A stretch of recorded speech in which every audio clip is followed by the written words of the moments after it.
Hello friends, एक नए video में आपका स्वागत है। इस वीडियो में हम यूएन के बारे में डिस्कस करेंगे। यूएन की फुल फॉर्म है यूनाइटेड नेशन।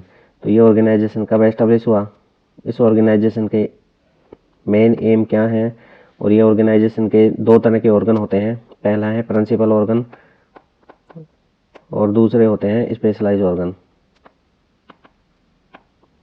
तो इस वीडियो में हम प्रिंसिपल ऑर्गन के बारे में डिस्कस करेंगे।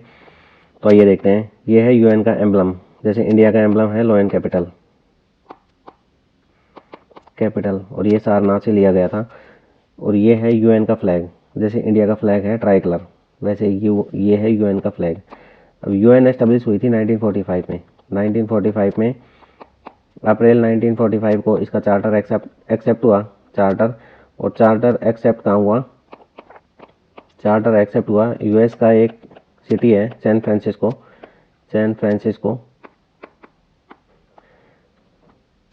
सैन फ्रांसिस्को में इसका चार्टर एक्सेप्ट हुआ और ये चार्टर इम्प्लीमेंट हुआ 24 अक्टूबर 1945। तो इस वजह से 24 अक्टूबर को एवरी ईयर यूएन डे मनाया जाता है, यूएन डे। तो जब यूएन एस्टेब्लिश हो रहा था उस टाइम 51 जो मेंबर थे वो इसके फाउंडिंग मेंबर थे। एट प्रेजेंट यूएन में 193 मेंबर हैं और 193rd जो मेंबर है वो है साउथ सूडान। ये अफ्रीका का एक कंट्री है। इस ऑर्गेनाइजेशन में एक सेक्रेटरी जनरल होते हैं, और ये सेक्रेटरी जनरल हैं वो एट प्रेजेंट जो पुर्तगाल एक कंट्री है, पुर्तगीज हैं, और इनका नाम है एंटोनियो गुटरेज। तो इस ऑर्गेनाइजेशन के कुछ एम हैं, वो एम कौन कौन से हैं ये देखते हैं। ये इंटरनेशनल पीस और सिक्योरिटी को मेंटेन करके रखते हैं, ह्यूमन राइट्स को ये प्रोटेक्ट करते हैं, ह्यूमैनिटेरियन एड प्रोवाइड करते हैं अगर कहीं पे डिजास्टर हो जाता है। डिजास्टर दो तरह के होते हैं, एक नेचुरल होता है, एक मैन मेड होता है। तो दोनों तरह के डिजास्टर में ये सहायता प्रदान करते हैं। फिर सस्टेनेबल डेवलपमेंट को ये प्रमोट करते हैं। इनका मानना है कि रिसोर्सेज को सस्टेनेबल यूज़ किया जाना चाहिए, फ्यूचर जनरेशन के लिए उनको प्रिजर्व रखना चाहिए, और इंटरनेशनल लॉ उनको भी ये प्रोटेक्ट करते हैं। तो अब क्वेश्चन मार्क आता है, क्या ये ऑर्गेनाइजेशन से पहले कोई ऐसी ऑर्गेनाइजेशन थी जो वर्ल्ड में पीस एस्टेब्लिश करने के लिए एस्टेब्लिश हुई थी? तो आंसर है यस। वर्ल्ड वॉर फर्स्ट के बाद ये आवश्यकता महसूस की गई और इसी के चलते पेरिस पीस कॉन्फ्रेंस हुई। पेरिस पीस कॉन्फ्रेंस होती है और ये जो कॉन्फ्रेंस होती है, इस कॉन्फ्रेंस में जन्म होता है the League of the Nation का। League of Nation. अब ये ऑर्गेनाइजेशन थी, ये इतनी इफेक्टिव साबित नहीं हो पाई, जिसके कई रीजन थे और मेन रीजन था, पहला रीजन था यूएस इसमें शामिल ही नहीं हुआ कभी। दूसरा रीजन था जापान ने इन्वेजन कर दिया था, अटैक कर दिया था मंचूरिया पे,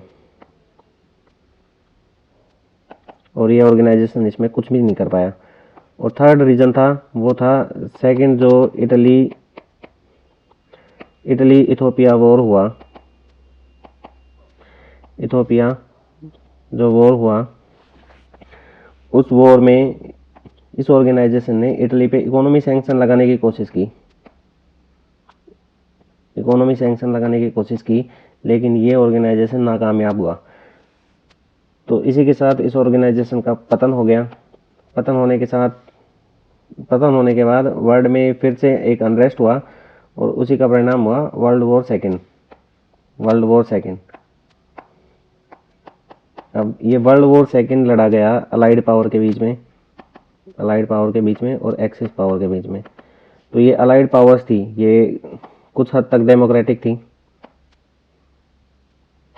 लेकिन जो एक्सिस पावर थी ये तो डिक्टेटर थे। जैसे जर्मनी में हिटलर था और इटली में मुसोलिनी।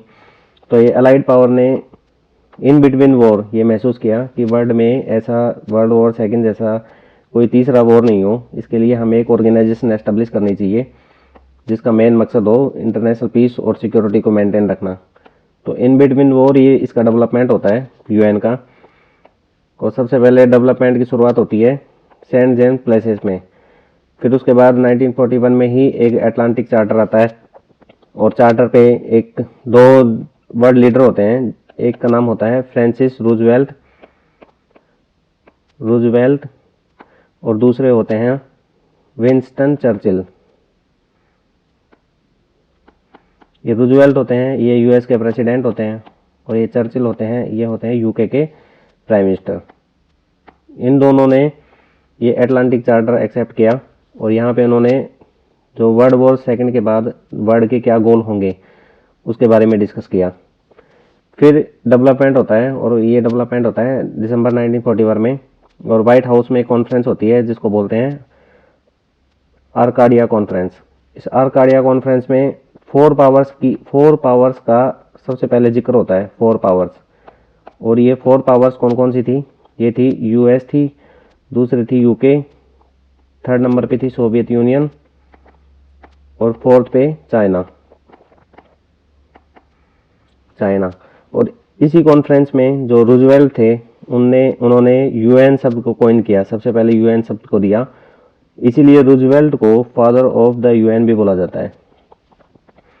फिर 1943 में मॉस्को और तेहरान कॉन्फ्रेंस होती है, जिसमें अर्लीस्ट पॉसिबल डेट डिसाइड की जाती है किसी ऑर्गेनाइजेशन को एस्टेब्लिश करने के लिए। फिर 1944 में डम्बार्टन ओक और याल्टा कॉन्फ्रेंस होती है, और इस कॉन्फ्रेंस में अलाइड बिग फोर का कंसेप्ट आता है।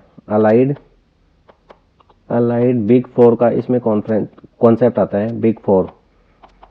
और ये अलाइड बिग फोर होती हैं, सेम वही 4 पावर्स होती हैं। यूएस होती है, सेकंड नंबर पे यूके, थर्ड नंबर पे सोवियत यूनियन, और फोर्थ नंबर पे होती है चाइना। और इस कॉन्फ्रेंस में रूजवेल्ट और चर्चिल के साथ साथ स्टालिन भी शामिल होते हैं। यहाँ पे मेन डिस्कस होता है इस ऑर्गेनाइजेशन के एम का, स्ट्रक्चर का और फंक्शन का। एम क्या होगा इस ऑर्गेनाइजेशन का, दूसरा स्ट्रक्चर क्या होगा, और फंक्शन क्या होंगे, ये सब डिस्कस होता है इस ऑर्गेनाइजेशन में, इस कॉन्फ्रेंस में। फिर 1945 को सैन फ्रांसिस्को कॉन्फ्रेंस होता है, यहाँ पे चार्टर बनता है, और फिर उस चार्टर को एक्सेप्ट कर लिया जाता है, और यूएन एग्जिस्टेंस में आ जाता है। तो ये थी यूएन की हिस्ट्री। अब देखते हैं यूएन के प्रिंसिपल ऑर्गन। तो 6 टाइप के प्रिंसिपल ऑर्गन है यूएन के। पहला है जनरल असेंबली। तो ये जनरल असेंबली है, ये डेलिब्रेटिव असेंबली है of all the UN member. यहाँ पे किसी भी इंपॉर्टेंट मैटर को डिस्कस किया जाता है। फिर यूएन का बजट यहीं पे प्रिपेयर होता है, और ये यूएन के जो सिक्योरिटी काउंसिल के जो 15 मेंबर होते हैं, जिसमें 5 परमानेंट मेंबर होते हैं और 10 होते हैं नॉन परमानेंट मेंबर। तो ये नॉन परमानेंट मेंबर को ये इलेक्ट करती है जनरल असेंबली।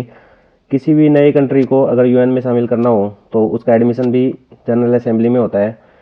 जो ICJ international court of justice जो हेग में है, नीदरलैंड की एक शहर है, वहाँ पे जो जजेज होते हैं उनका अपॉइंटमेंट भी जनरल असेंबली में होता है। और यूएन के जो सेक्रेटरी जनरल हैं उनका भी यहीं पे सिलेक्शन होता है, यहीं पे वो इलेक्ट होते हैं। फिर अगली जो ऑर्गन है वो है यूनाइटेड नेशन सिक्योरिटी काउंसिल। इसमें 15 मेंबर होते हैं, 5 मेंबर हैं वो परमानेंट मेंबर हैं। तो 5 मेंबर परमानेंट मेंबर हैं वो हैं यूएस, दूसरे है यूके, थर्ड नंबर पे है फ्रांस, फोर्थ पे है सोवियत यूनियन, अब ये रशिया हो गया, और फिफ्थ पे है चाइना। ये हैं परमानेंट मेंबर। बाकी 10 होते हैं वो नॉन परमानेंट मेंबर होते हैं, एवरी 2 ईयर के बाद वो रिप्लेस हो जाते हैं।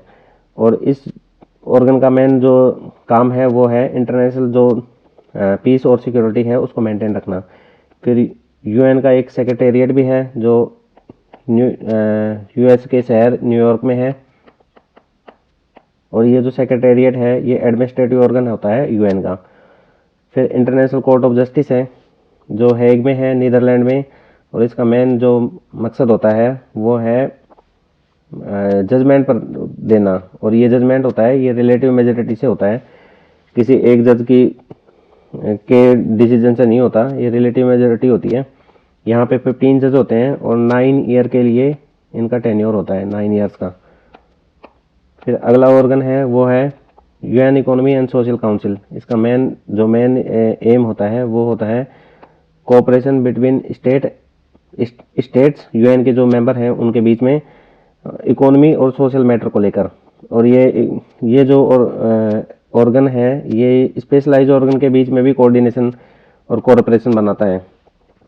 फिर अगला है ट्रस्टीशिप काउंसिल। तो ये ट्रस्टीशिप काउंसिल क्या होते हैं? वर्ल्ड वॉर सेकेंड के बाद कुछ ऐसी टेरिटरी थी जिनका यूएन एज ए ट्रस्टी था।